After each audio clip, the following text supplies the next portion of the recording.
ओम शांति। आज सवेरे पहुंचो मुरली में, करो याद क्या था सार मुख्य बात। दिवाली पे ही मुरली थी। क्या साफ करो? किचरा। कहाँ से? अच्छा, आत्मा का किचरा कहाँ रहता है? मन और बुद्धि में, संस्कारों में। एक ही लहर थी बाबा की, बच्चे तुमने बहुत किचरा भर लिया है। बाप है ना, प्यार से समझाता है, बात करता है। किचरे से क्या हुआ? बोलो। आत्मा मैली हो गई। किचरे से क्या हो जाता है जहाँ किचरा बहुत होता है? बदबू। जीवन में दुर्गुणों की दुर्गंध फैल गई, सुख शांति लोप होती गई। हो गई या नहीं? कैसे साफ करना है किचरा? याद से, योग बल से, योग अग्नि से इस किचरे को जलाना है। दिवाली पे तो सभी माताएं ज़्यादा करती हैं, घरों में सफाई बहुत। बाबा कहा करते थे, मुरलियाँ चलाई हैं कि चारों कोनों की सफाई की जाती है, मतलब कहीं भी गंदगी न रहे। अपनी भी चारों कोनों की सफाई कर दो, सब कुछ, मन की भी, बुद्धि की भी, संस्कारों की भी, कर्मों की भी। जहाँ भी सफाई की जरूरत है उसे करो। इस गंदगी ने, इस किचरे ने और क्या नुकसान कर दिया हमें? देखो, सोचो। आत्मा में बहुत लाइट थी, हमारे अंदर बहुत ज़्यादा प्रकाश था। कम होता आया था, बहुत कम हो गया, लेकिन किचरे ने उसको और ढक दिया ना। बहुत कम हो गया, इसलिए चेहरों पर रौनक नहीं रही मनुष्य के। तो आज हम विचार करेंगे, और विचार ही नहीं, आज की मुरली से सभी कुछ न कुछ सफाई जरूर करेंगे अपने अंदर। और जब हम अपनी मन बुद्धि को स्वच्छ करेंगे तो स्वच्छ करने के बाद कुछ भरेंगे भी उसमें। भरना इसलिए जरूरी होता है, खाली होगा तो क्या हो जाएगा? फिर बढ़ जाएगा ना। खाली में गंदगी फिर बढ़ जाएगी। हम उसे कुछ अच्छी चीज़ों से भरपूर कर दें, तो घर में सफाई करके सुंदर चीज़ें भी रख दी जाए तो घर की शोभा भी बढ़ जाएगी ना। केवल सफाई कर देने से अच्छा लगेगा। जैसे गीत बहुत अच्छा बजाया, बाबा ने हमें अपना बनाया और क्या दे दिया? बहुत सुख दिया, बहुत। सभी अनुभव करें इस चीज़ को कि बाबा क्या बनने के बाद हमें बहुत सुख मिल गया। सबको मिला है, शुरू में ही बहुत सुख मिल जाता है। ईश्वरीय नशा चढ़ते ही, योग लगते ही सुख मिलना प्रारंभ हो जाता है। मुरली बहुत सुख देती है, रोज सवेरे देती है या नहीं? अच्छी बातें याद रहें, बुद्धि में चलती रहें तो सुख मिलता रहेगा। और कोई भी चिंता लग जाए तो सुख छिनता रहेगा ना, गड़बड़ होती रहेगी। तो हम अब चिंतन करेंगे आप सभी, कौन कौन सा किचरा मनुष्य अपने अंदर भरता है। केवल ब्राह्मणों को नहीं देखेंगे, दुनिया में भी मनुष्य ने कौन कौन सी गंदगी अपने अंदर भर ली है, जो जीवन में सुगंध नहीं रही, खुशियाँ नहीं रही, परेशानियाँ बढ़ती गई। बोलो, भाई बताएंगे पहले। दूसरे के अवगुणों को अपने चित्त में धारण कर लिया। भगवान को तो क्या कहा मीरा ने? प्रभु मोरे अवगुण चित न धरो। जानकी दादी क्लास कराया करते जब बाबा व्यक्त हुए ना, भगवान को कहते थे मेरे अवगुण चित न धरो, और अपने को कहते थे हम सब के अवगुण चित्त धरेंगे। तो जब हम ही नहीं छोड़ते तो फिर भगवान से कैसे कामना करेंगे कि वो हमारे अवगुण चित्त पे न रखे। तो दूसरों के अवगुण चित्त पे रख लेना अर्थात हमने उनको धारण कर लिया है। अवगुण उनके थे, धारण हमने कर लिया। वो जिस चीज को छोड़ने का पुरुषार्थ कर रहे हैं वो हमने ले ली, उसको फायदा हमें नुकसान। दूसरा बोलो बहने बोलो, क्या रख लिया गंदगी अंदर में? काम क्रोध, ये विकार तो पूरी गंदगी है ही। भाई बोलो तीसरा, बीती बातों को भी बहुतों ने रख लिया है। कुछ लोग आते हैं ये प्रश्न लेकर कि बहुत चाहते हुए भी बीती बातें भूलती नहीं हैं। कैसे भुलाएंगे, इस पे थोड़ी चर्चा कर लें, फिर बहनें बताएंगी। और क्या भर लिया है? आपने ही नहीं, संसार में सब ने। जो अशांति है, जो अंधकार है, जो कष्ट बढ़ रहे हैं, बीमारियां बढ़ रही हैं, पास्ट की बातों को भूलना है। अब पास्ट में क्या क्या होता है? कुछ गलतियां मनुष्य से हो जाती हैं तो वो अपने को भी क्षमा नहीं कर पाता। कुछ ऐसी गलती कई लोग कर लेते हैं कि वो अपने को भी माफ नहीं कर पाते।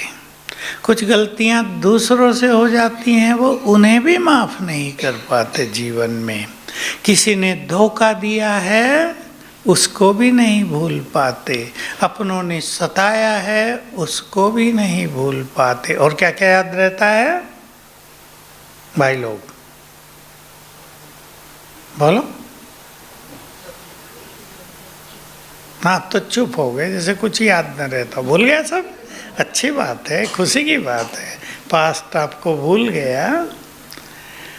कुछ माताओं ने अपने पास्ट के जीवन में अपने प्रिय जनों की मृत्यु देखी है, उसका गहरा इफेक्ट वो उसे याद नहीं करते, लेकिन इसका गहरी बुरी छाप दिमाग पे छा गई है जो उसे सुखी नहीं रहने देती।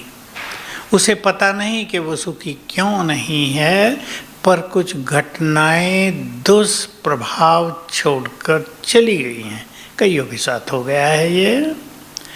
जीवन में कई बार बहुत मेहनत की है। मान लो किसी ने अपनी पूरी कमाई करके एक मकान बनाया और उसमें गड़बड़ हो गई। ये भी बहुत केस हो रहे आजकल। एक का केस था अभी, भाई के नाम जमीन थी। अब भाई अलग रहता है, बहन अलग मैरिड है। बहन के पास जमीन थी लेकिन नाम भाई के थी। अब इसने अपना मकान बना दिया 25 लाख खर्च करके। पैसे वाले नहीं थे, जो भी कमाई पूंजी थी सब लगा दी। अब भाई और भाभी ने क्या किया होगा बताओ? पुण्य का काम क्या किया? क्या किया होगा कि ये हमारी है। अब बेचारी देखो, अपने हैं ना, भाई से कितना प्यार होता है। ये हमारी है। अब कोर्ट में पहुंच गए। अब कोर्ट क्या करे? जमीन उनके नाम। ये ऐसी चीजें हैं जो मनुष्य पर बड़ा आघात डालती हैं। कईयों के साथ जीवन में हो गया है, अपनों ने सताया है। अपनों का सताना जरा भारी पड़ता है। अब क्या संकल्प करेंगे जो पास्ट का प्रभाव हल्का हो जाए? हाँ, हमने भी उसको कभी सताया होगा तो और दुख हो सकता है ना। हमने भी बड़ा खराब काम किया, उसने भी किया। ठीक है ये बात। अगर इससे चित्त शांत हो तो ये बहुत अच्छा संकल्प है, क्योंकि किसी मनुष्य के साथ जो कुछ हो रहा है वो उसके कर्मों का ही परिणाम है। बिना कर्मों के कुछ भी हो नहीं रहा है, एक पल नहीं कुछ हो रहा है। अब चिंतन करेंगे जो बीत गया। देखो, चिंतन से ही ये चीजें भूलेंगी।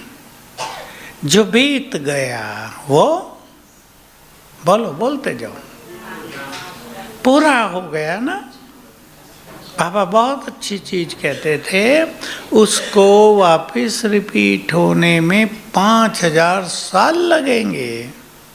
अब ये सोच के कि पूरा हो गया, चाहे हमने कोई गलती की थी, अज्ञानवश की थी, लोभवश की थी, हम हिंसक थे, हिंसावश कोई बड़ी गलती कर दी, वो पूरा हो गया। तब हम अज्ञान में थे, अब हमें ज्ञान मिल गया है। बस अब उससे सीख लेते हैं हम कि वो गलती हम दोबारा नहीं करेंगे।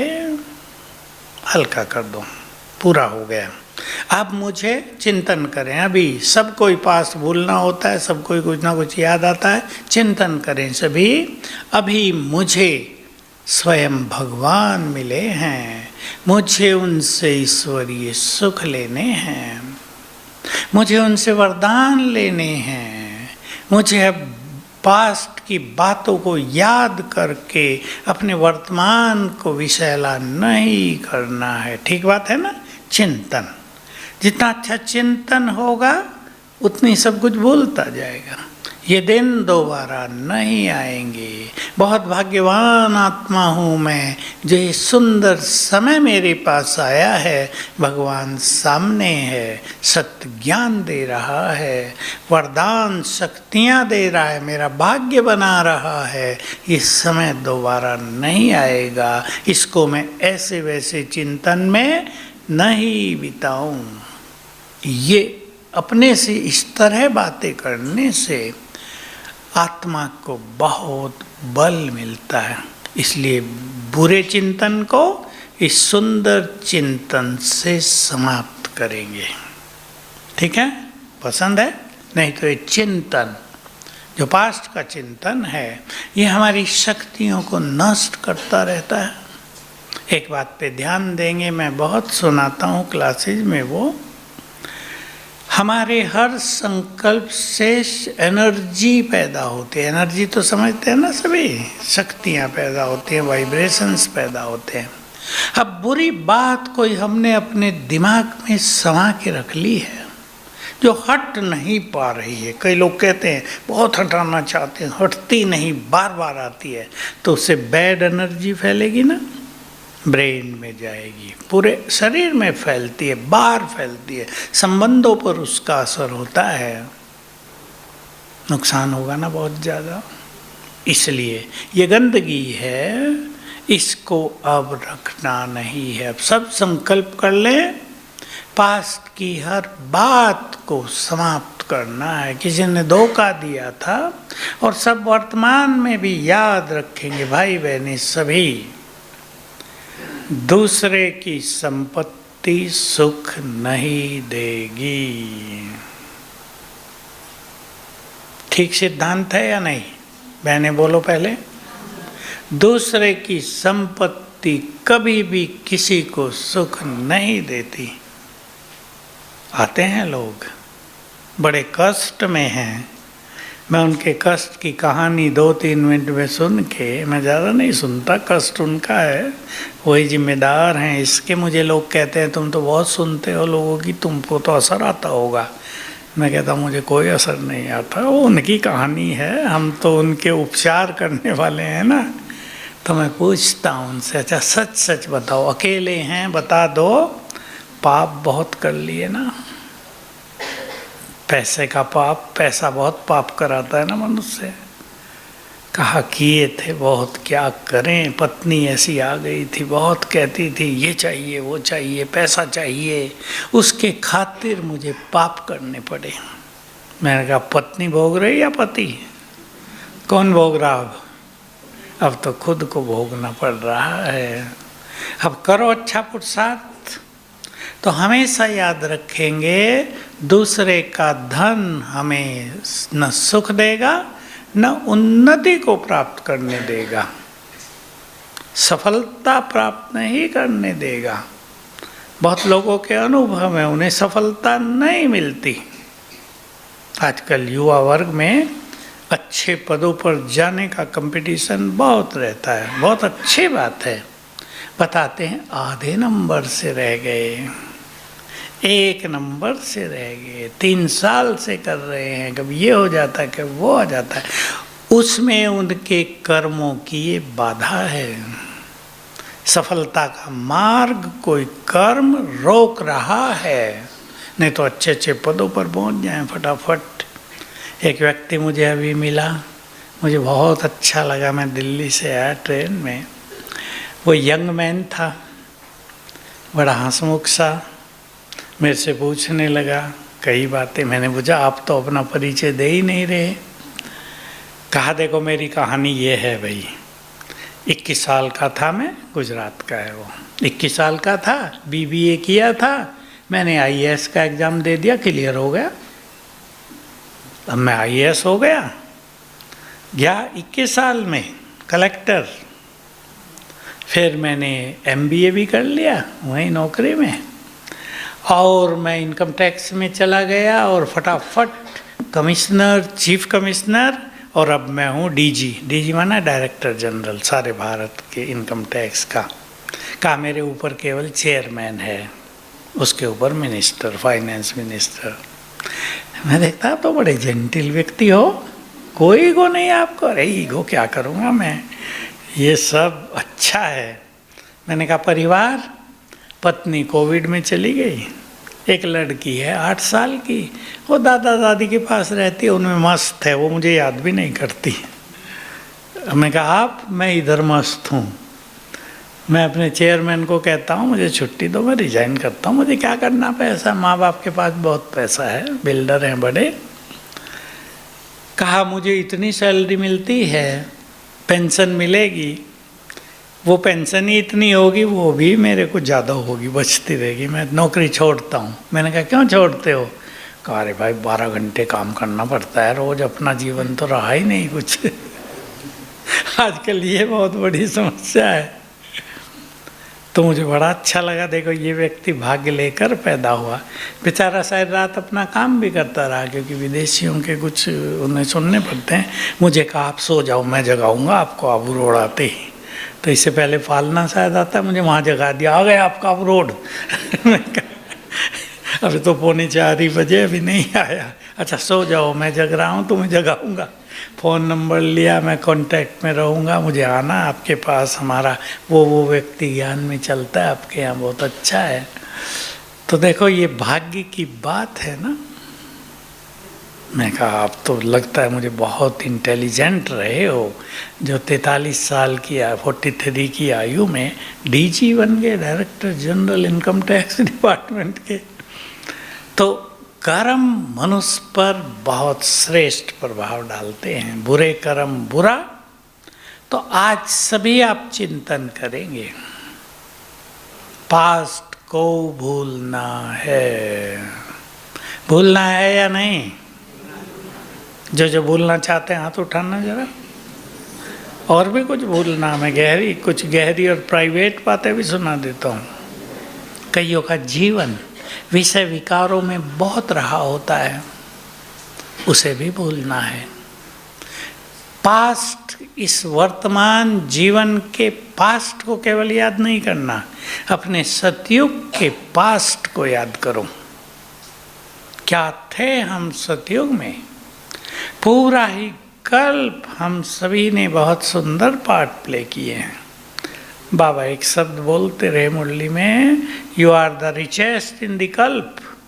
समझे माताएं, तुम पूरे कल्प में सबसे अधिक धनवान हो, हर जन्म में धनवान रहे हैं। विश्वास है? बाबा की बात में विश्वास है? याद करो इन सब चीजों को, याद करें अपने इस वर्तमान को, क्या क्या मिला। एक बात सभी किया करेंगे अपने जीवन में, बहुत आनंद आएगा। बाबा को जो कुछ उसने हमें दिया है उसके लिए शुक्रिया किया करें। आपका मन ईश्वरीय प्रेम से भरपूर हो जाएगा, एकाग्र हो जाएगा मन, और बहुत अच्छा योग लगा करेगा।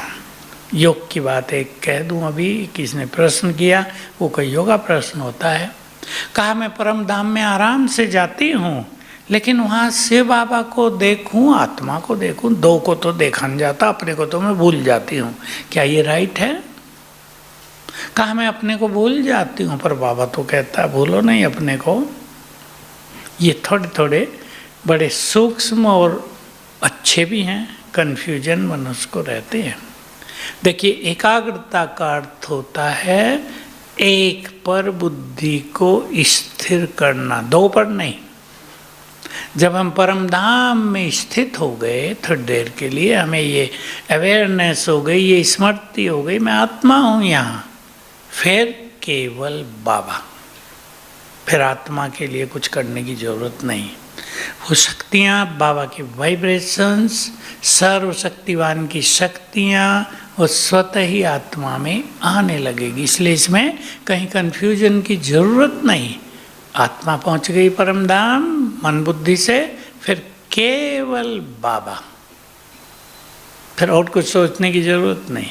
ये प्रश्न आता है कि ये हम कुछ गड़बड़ तो नहीं कर रहे हैं? गड़बड़ नहीं, ये परफेक्ट चीज़ है, केवल एक बाबा। तो सभी पास्ट को भूलेंगे।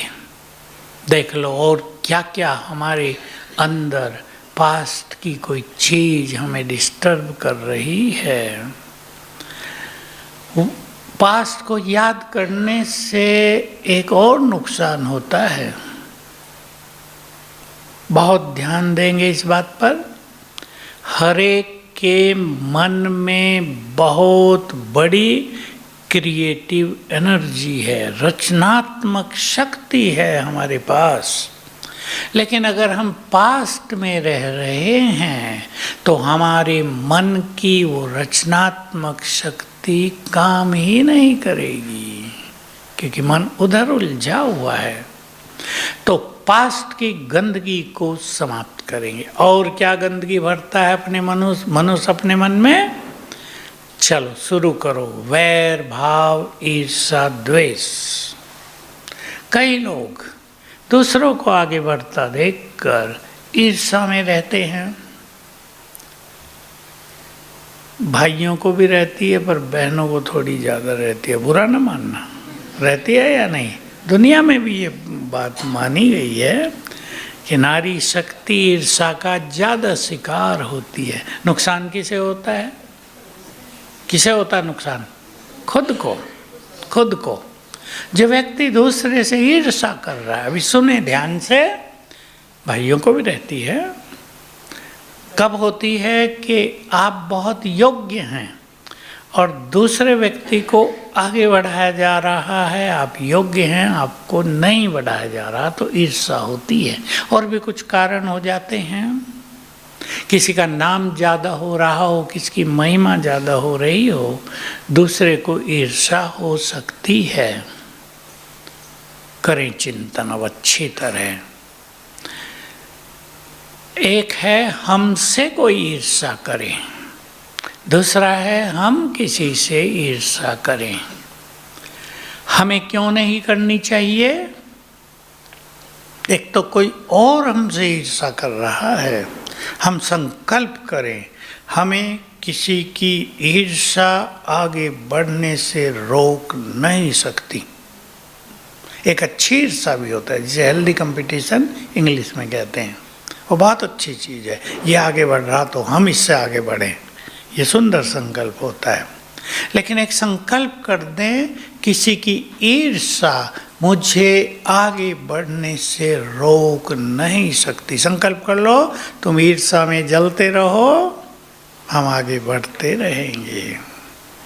प्रभावित ही नहीं होना, कौन क्या बोल रहा है, कौन क्या कमेंट्स कर रहा है। जो व्यक्ति इसके प्रभाव से ऊपर निकल जाए वो महान बन जाता है, और जो दूसरे के बोल सुनकर रुक जाए वो तो रुक गए। इसलिए जिसको आगे बढ़ना है वो दूसरे के कमेंट्स, दूसरे के कटाक्ष, दूसरे के बोल ऐसे वैसे सुनकर रुकेंगे नहीं। बोलो भाइयों को पसंद है? रुकेंगे नहीं, कि कोई ईर्ष्यावश भी कुछ बोलता है। हमें किससे ईर्ष्या नहीं रखनी है। कैसे? दूसरा व्यक्ति अपनी योग्यताओं से आगे बढ़ रहा होगा, वो अपने श्रेष्ठ भाग्य से आगे बढ़ता है। हो सकता है भगवान की नज़र उस पे हो, वो उसे आगे बढ़ा रहा हो। मुझे भी अपनी मेहनत से आगे बढ़ना है। ईर्ष्या हमारी शक्तियों को जलाती है, हमें आगे बढ़ने से रोकती है। एक सुंदर सिद्धांत सुन लें, भाई लोगों के काम आएगा बहुत। आप दो साथी थे बचपन से, एक बहुत आगे बढ़ गया, दोनों की इक्वल क्वालिफिकेशन थी, दोनों की अच्छी नौकरियां थी, एक आगे बढ़ता जाता है। अब उसके लिए आपके मन में ईर्ष्या होती है। हम दोनों एक साथ थी, दोनों होशियार पढ़ने में, देखा वो बहुत आगे निकल गया, तो क्या होगा? आप उस व्यक्ति से ईर्ष्या नहीं कर रहे हैं। किससे ईर्ष्या कर रहे हैं? उसकी सक्सेस से, उसकी उन्नति से, उसकी प्रोग्रेस से। तो जिससे आप ईर्ष्या कर रहे हैं वो आपके पास कभी नहीं आएगी। कन्याएं बैठी है ना, सुन ले ध्यान से। उसे आप अप्रिशिएट करें, उसकी प्रशंसा करें कि वाह कितना अच्छा भाग्य लेकर पैदा हुए हो। हम और तुम दोनों एक साथ पढ़े, एक जैसी एजुकेशन, हम दोनों होशियार थे, लेकिन तुम्हारा भाग्य श्रेष्ठ है, वाह मैं भी अपना भाग्य बनाऊंगा। तो वो जिस उसकी प्रोग्रेस की आप महिमा कर रहे हो, वो आपके पास भी आ जाएगी, वो सक्सेस आपको मिलने लगेगी। ये सुंदर सिद्धांत सभी याद करके ईर्ष्या द्वेष से पूरी तरह मुक्त हो जाए। अभी हम ईश्वरीय ज्ञान पर आ गए हैं। ऐसा अच्छा अभ्यास करें, लोग हमसे ईर्ष्या करें। हेल्दी कंपटीशन कहते हैं इसे। वो ईर्ष्या नहीं जलाने वाली कि वाह देखो इनका भाग्य कितना अच्छा, हम भी ऐसा करेंगे।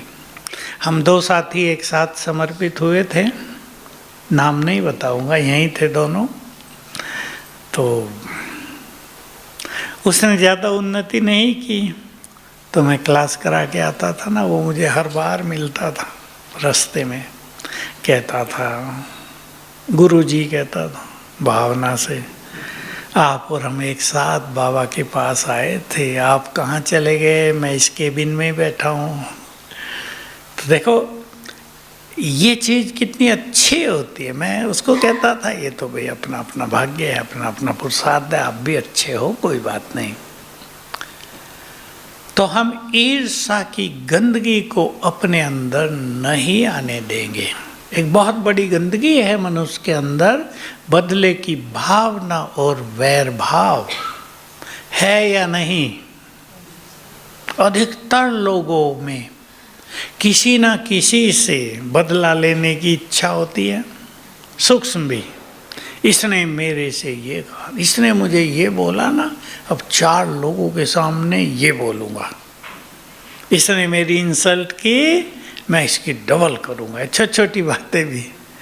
वैर भाव वो तो बड़ी चीज़ होती है जो संसार में बहुत चल रहा है, बहुत चल रहा है संसार में। वैर भाव की भी जैसे सुनामी जैसी चल रही है, क्योंकि लोग एक दूसरे को सताते हैं तो उनमें बदला लेने की भावना ज़्यादा होती है। हम सिखाया करते हैं, कभी कभी क्लास में पूछते हैं, एक की कहानी सुना देता हूँ, भाई की कहानी है। सिखाया कि भाई सबको क्षमादान कर दो। उसको काफ़ी परेशानियाँ हो रही थी, क्षमादान करो। सोच के बोला सारी दुनिया को क्षमा कर दिया, इस एक को नहीं करूँगा। इतना क्रोध भरा हुआ था उसके अंदर, इसको बिल्कुल नहीं करूँगा। मैं समझ गया उसने इसको ज़्यादा सताया होगा, बेचारा दुखी है तो चाहता है इसको सीधा किया जाए, इसको क्यों क्षमा कर दूं, इसने तो बहुतों को सताया। अब इसमें एक बात बहुत अच्छी तरह समझने की है, समझ लेंगे सभी और इस चीज को आज ही समाप्त करेंगे। आप उसे क्षमा नहीं कर रहे हैं। कितनी बार उसे याद करते हैं रोज? जिसे भूलना चाहिए उसे याद करते हैं, उसके लिए क्रोध आता है। तो आपके नेगेटिव वाइब्रेशंस उसको जाते हैं। हो सकता है वो व्यक्ति आपको कष्ट दे के भूल भी गया हो, अपने परिवार में मौज मना रहा हो, लेकिन आप इधर परेशान हो रहे हैं। इसलिए अपनी खुशी के लिए, अपनी शांति के लिए, अपनी प्रोग्रेस के लिए क्षमादान करो। हम रुक रहे ना, वो व्यक्ति हो सकता है आगे बढ़ता जा रहा हो। कई लोगों का वो हिसाब किताब वहाँ पूरा हो जाता है, वो आगे बढ़ जाते हैं। तो हमें क्षमादान देना है और इस वैर भाव की गंदगी को अंदर से निकाल देना है। तो इस दिवाली पर सभी स्वच्छता अभियान चला दें। मोदी जी ने चलाया था ना, अब तक चलता आ रहा है। देखो नेचुरल हो गया ना।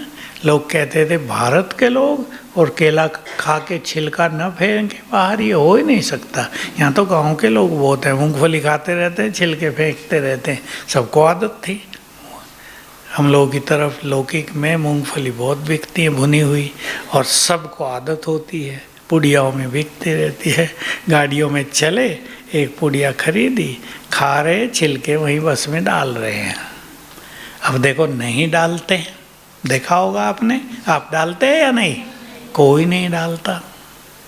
एक संस्कार पड़ गया ना। हम भी बुद्धि की स्वच्छता का अभियान चला दें। चलाएंगे? चलाएंगी माताएं? बाबा ने आज एक बात और कही थी। किसी ने पूछा, बाबा योग नहीं लगता, बहुत किचरा जमा कर लिया है बुद्धि में, तो योग कहाँ लगेगा? भगवान कहाँ बैठेगा? बदबू हो रही है। स्वच्छ करें अपनी बुद्धि को। अब इसका दूसरा पहलू सोच लें। बुद्धि स्वच्छ होगी तो बुद्धि में क्या क्या आ जाएगा? यह है सबसे इम्पोर्टेंट बात, जानने की भी और करने की भी। स्वच्छ बुद्धि में ही तो भगवान बैठेगा।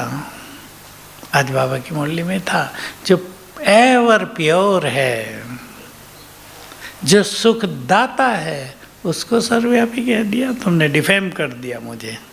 भला एवर प्योर, संपूर्ण पावन, सदा पावन जहाँ रहता हो वहाँ विकार आएंगे? कैसी बड़ी भूल कर दी। तो बुद्धि को स्वच्छ करेंगे तो सबसे पहले कौन बैठेगा उसमें? बाबा, स्वयं भगवान, अर्थात उसकी याद रहेगी बहुत, इजी योग हो जाएगा। दूसरी बड़ी चीज ऐसी बड़ी है, स्वच्छ बुद्धि में ही वरदान धारण होंगे, नहीं तो वो जंप दे के बाहर निकल जाएंगे। हमें अपने जीवन को वरदानी जीवन बनाना है। ऐसा वरदानी जीवन कि भक्ति में हमारी मूर्तियां भी वह वरदान देती रहें। देवियों से तो सिद्धि मांगते हैं ना लोग, मांगते नहीं, साधना करते हैं उनकी, और सिद्धियां उन्हें मिलती है। शायद दिवाली पे भी करते हैं बहुत लोग ये काम। तो हमें वरदानों को समाना है अपनी श्रेष्ठ बुद्धि में। चाहिए या नहीं? कुछ वरदान हैं अपने लिए, कुछ वरदान हैं अपने परिवार के लिए, कुछ वरदान हैं विश्व कल्याण के लिए। तीनों तरह के वरदान चाहिए। देखो, एक बहुत सुंदर वरदान है स्थिर बुद्धि का। स्थिर बुद्धि, जिसकी बुद्धि स्थिर हो गई वही तो सर्वश्रेष्ठ योगी बनेगा ना। एकाग्रता से ही हमें बहुत शक्तियां प्राप्त होती हैं, वरदान प्राप्त होंगे। तो बुद्धि को स्वच्छ करेंगे तो वरदान इसमें बढ़ते जाएंगे। मैं बाबा की दो बातें सुनाता रहता हूँ, आप भी सुन लें। वरदानों को धारण करने की शक्ति उनकी बुद्धि में आती है जो लंबा काल ईश्वरीय नशे में रहते हैं।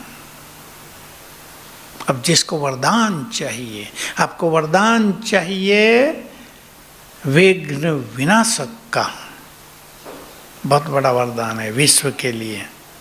लोग हमारे सामने आए, दृष्टि दें, सिर पे हाथ रख दें, 2 शब्द बोल दें, उनके विघ्न नष्ट हो जाएं। दुखी आत्माएं आए, वरदान हो दुख निवारण का, दृष्टि दें, 2 वचन बोलें, आत्माएं दुखों से मुक्त हो जाएं। यही तो बड़ी चीज़ें हैं जो आने वाले समय में सभी को बहुत करनी होंगी। सबके द्वार पर भीड़ लगने वाली है, सेंटरों पे तो बहुत भीड़ लगेगी, लेकिन सेंटर की निमित्त आत्माएं यदि उस तरह योग्य नहीं हैं तो लोग निराश होकर जाएंगे ना वहाँ से, और ये अच्छी बात नहीं होगी। तो हम बुद्धि को स्वच्छ करें। वरदान के लिए बाबा ने बहुत पावरफुल दूसरी बात कही है, वरदानों में शक्ति है आग को भी पानी में बदलने की। कितनी बड़ी बात हो, आग जैसी जलाने वाली, पानी जैसी शीतल होके समाप्त हो जाएगी। तो बुद्धि को किचरे से मुक्त करेंगे तो वरदानों से बुद्धि भर जाएगी, और ये बहुत बड़ी चीज़ रहेगी। और एक सिद्धांत, एक सीक्रेट और याद रखेंगे, सीक्रेट माना गुह्य रहस्य, कि जो वरदान अब हम प्राप्त कर लेंगे वो 84 जन्म साथ चलेगा। इसमें भी एक और बहुत सुंदर वरदान है, श्रेष्ठ बुद्धि का। बुद्धि बड़ी चीज़ है ना मनुष्य के लिए। जो बहुत बुद्धिमान है उनका अलग रूप है, जो पढ़ते हैं बच्चे और फेल होते हैं उनका अलग रूप है, जिनके 50% मार्क्स आते हैं वो अलग दिखाई देंगे आपको, जिनके 95% आएंगे उनकी रौनक अलग होगी। बुद्धि का सबसे ज़्यादा महत्व जीवन के हर क्षेत्र में। बुद्धि का वरदान ले ले बाबा से, दिव्य बुद्धि का, तो श्रेष्ठ बुद्धि जन्म जन्म हमारे पास रहेगी। मन की सुख शांति खुशी का वरदान ले लें, जन्म जन्म हमारे पास रहेंगी। खुश रहने का वरदान बहुत बड़ा है ना। तो सोचें सभी, हमें अपनी बुद्धि में शक्तियाँ भरनी हैं, हमें अपनी बुद्धि में सद्गुण धारण करने हैं, हमें अपनी बुद्धि को श्रेष्ठ विवेक से भरना है। एक और बड़ी चीज़ इंग्लिश में कहते हैं डिवाइन विजडम, दिव्य ज्ञान, दिव्य स्वरूप बुद्धि का। ये हम वरदान के रूप में प्राप्त कर सकते हैं। तो बुद्धि से किचरा निकालेंगे तो ये खजाने सब बुद्धि में भर जाएंगे। क्यों बहुतों की बुद्धि में ज्ञान नहीं ठहरता, योग भी नहीं लगता? क्योंकि बुद्धि इस गंदगी से भरी रहती है। चेक करेंगे, बुद्धिमान व्यक्ति वो, सब आप बुद्धिमान बैठे हैं, भोली माताएं भी बुद्धिमान हैं जो बाबा के पास आ गई हैं। चेक करो कौन सी गंदगी मेरी बुद्धि में भरी है, पता होना चाहिए। पता ही नहीं होगा तो सफाई कैसे करेंगे? आपके घर में पता ही ना हो कहाँ क्या खराब चीज़ रखी हुई है तो साफ कैसे करेंगे? तो हमें पता होना चाहिए हमने अपनी बुद्धि में क्या गंदगी भर ली है। देखो, बुद्धि ही मन को कंट्रोल करती है, बुद्धि ही मन को दिशा देती है। मन के बुरे विचार भी तो गंदगी का प्रतीक है ना। जिसकी बुद्धि में गंदगी ज़्यादा है उसके विचार भी उतने ही गंदे, बुरे, निगेटिव होते हैं। तो सद्विवेक भरने की जगह है हमारी बुद्धि, किचरा डालने की जगह नहीं। चेक कर लें सभी अपने को, कहीं हमने अपनी श्रेष्ठ बुद्धि को, जिसको भगवान ने नाम दिया सोने का पात्र, ईश्वरीय बुद्धि, पारस बुद्धि, कितने अच्छे अच्छे नाम दिए हैं, कहीं हमारी ये ईश्वरीय बुद्धि, ये सोने का पात्र हमने डस्टबिन तो नहीं बना डाला है? चेक करेंगे। बहुत अच्छी तरह आज आपको ये चिंतन करना है, सवेरे भी चिंतन करना है, अपने को स्वच्छ करेंगे पूरी तरह। ऐसा ना हो कि गंदगी दूसरे की रख ली हमने अपने घर में। मैं एक छोटा सा उदाहरण दिया करता हूँ कि किसी ने अपने घर की सफाई करके कूड़ा थैली में डाल के बाहर रखा, आजकल रखते हैं ना म्यूनिसिपैलिटी वाले ले जाते, दूसरी माता जी भाग के गई, उसको उठा के अपने घर में रख लिया। करेगा कोई ऐसा? करेगा कोई भी नहीं। लेकिन बुद्धिमान मनुष्य गड़बड़ कर रहा है, तो चेक कर लें और स्वच्छ करें। मन के विचार महान हो जाएंगे तो हमारा एक एक विचार, उससे फैलने वाले वाइब्रेशंस जग का कल्याण करेंगे। ज्ञान अमृत समा जाएगा ऐसी बुद्धि में जो स्वच्छ होगी। एक सन्यासी की बहुत अच्छी कहानी सुना करते थे कि सन्यासी कहीं कथा आदि कर रहा था, भाषण। एक माता ने कहा, मैं बहुत दुखी रहती हूँ, अशांत रहती हूँ, कल आप मेरे घर पधारो, भोजन खाओ और मुझे कुछ सिखाओ ताकि मेरे जीवन में सुख शांति आ जाए। सन्यासी जी पहुँच गए अगले दिन। माता जी ने खीर बनाई थी, दाल भी और रोटी भी। महात्मा जी कमंडल ले गए थे और आधा उसमें गोबर भर के ले गए थे। भोजन की समय हुआ, कहा अपनी खीर इसमें डाल दो। उसने कहा इसमें कैसे डाल दो, गोबर भरा हुआ है, मेरी सारी खीर खराब नहीं हो जाएगी। कहा डाल दो ना, क्या है इसमें दिक्कत। महात्मा जी उसे देखने लगे, वो उन्हें देखने लगी और तब बताया कि तुमने भी अपने बुद्धि में गंदगी भर ली ना, तो सुख शांति कहाँ डालोगी। जब तुम इसमें खीर नहीं डाल सकती तो गंदगी में